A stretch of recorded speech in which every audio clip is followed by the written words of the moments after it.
एक गारी गीत गा रही हूँ। अगर पसंद आए तो लाइक करें, शेयर करें, कमेंट करके ज़रूर बताइए कि कैसा लगा आप लोग का।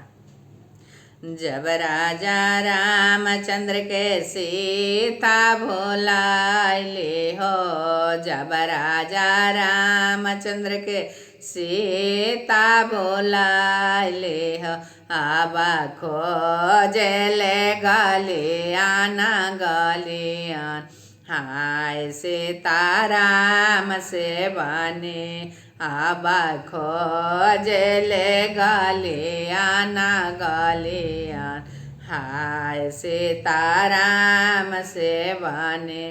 खोजता खोजता जब लंका में गइलनी, खोजता खोजता जब लंका में गइलन, अब मिलले आसकरट के छैया, हाय सीताराम से बने अब मिलले आसकरट के छैया, हाय सीताराम से बने।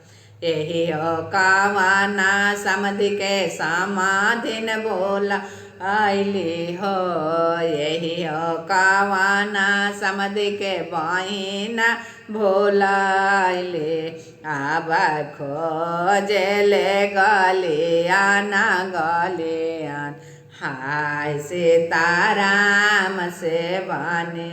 खोजता खोजता जब प्रयाग में आइलाने, खोजता खोजता जब इलाहाबाद में आइलान, अब मिले ले इलाहाबाद की गलिया, हाय सीताराम से बने।